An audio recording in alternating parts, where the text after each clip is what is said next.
Let's talk more about this issue now with the DA's Deputy Chairperson of the Federal Council, Asha Sarupen, who joins us now for more on this.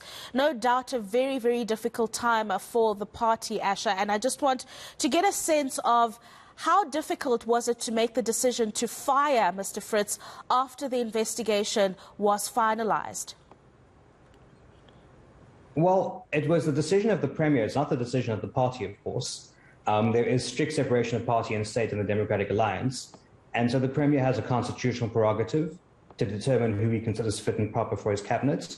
He then took the decision after receiving the report on Sunday to dismiss Mr. Fritz today from his cabinet, and that he took his decision as is his right.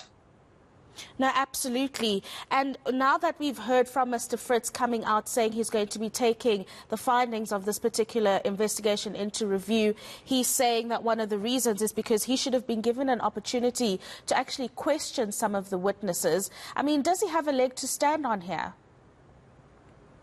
Well, here's the thing. The process the Premier initiated was to determine if there was any credibility to the evidence. This was not a disciplinary process that Mr. Fritz has put through. The party did offer Mr. Fritz a disciplinary process. We referred the findings from Mr. Windy's independent reports to the Federal Legal Commission of the party.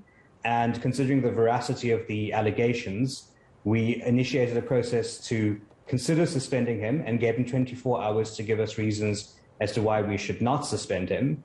And he could have used that opportunity to clear his name if he so chose. Unfortunately, he chose to resign from the Democratic Alliance rather than undergo that process. As for whether he can take the report and review, it's his right. Anyone can approach any competent court. The Promotion of Administrative Justice Act says that he is entitled to do so, so he can do so.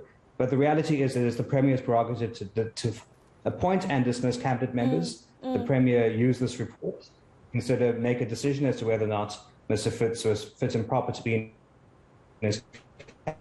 Yeah, and I want us to dismissed him. Yes, and I want us to get further into something you've just mentioned, in that Mr. Fritz just chose to resign as opposed to waiting for some kind of protocol to try and clear his name, given that he says the findings are unfair. Just based on the processes that you follow as a party when it comes to this kind of process, do you think he would have had a leg to stand on anyway when it comes to defending himself, just based on the veracity of the allegations that have been posed against him? Well, if he had any counter evidence, then he would have been able to present that counter evidence to the party. Certainly, he must have had an opportunity, and reading Mr. Windy's statement, he clearly did have an opportunity to put this to the independent panel that was appointed, led by Advocate Williams, and that was completely impartial, and the Premier had no contact with Advocate Williams until the receipt of the report. And so he would have had an opportunity to state his case to the party as well. The fact that he chose not to is very, very disappointing. And the fact that he chose to resign his DA membership after receiving notice of intention to suspend, provided he gives us reasons as why we should not, I think is most telling, but also most unfortunate as well. He had every opportunity to use the process to clear his name. Yes. Now, given that a lot of these allegations made, the things that were done to these people happened when he was within the Premier's office, is the office or the party going to be involved in criminal proceedings that may take place following the investigation? Well, it's entirely up to the victims, of course, to decide how they want to proceed. The last thing we want to do is subject anybody to secondary abuse as a consequence of them coming forward bravely with allegations that have been tested now to a certain extent and been found to have some veracity.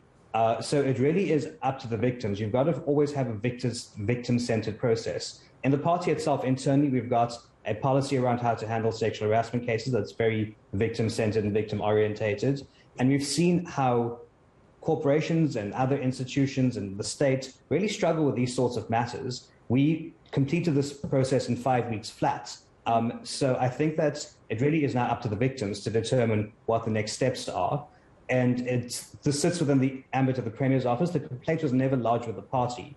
It was lodged with the Premier. He's followed international best practice in order to come to these findings on how to deal with sexual assault and sexual harassment cases. And now it is up to the victims, and we have provided the necessary support, the Premier's office has, of course, and they must make their choices from there, and we will support them accordingly.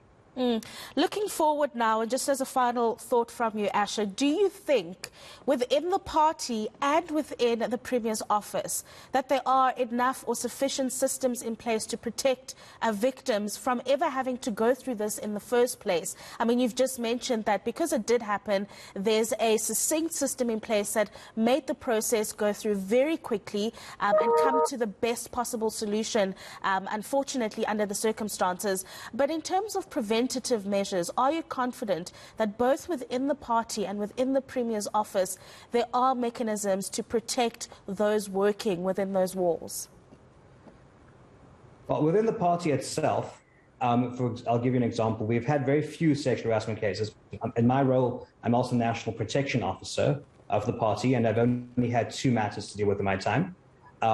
So that is where we're at. And I think that the party is robust enough, and our rules make it very clear that we have zero tolerance. Within the Western Cape provincial government, Alan Windey has committed to a thorough review of everything and to make sure that the government is never a place where anybody who wants to engage in gender-based violence or sexual assault or sexual harassment can find a home. And we fully back him in his endeavors to make sure that in the arms of the state, that he as the Premier does what is necessary to ensure that nobody finds safe harbour in government if they wish to commit sexual assault or gender-based violence. Brilliant. Thank you very much. That's the DA's Deputy Chairperson of the Federal Council, Asher Sarupan, joining us there to talk through the issues around Mr. Albert Fritz, who's now resigned as a member of the DA.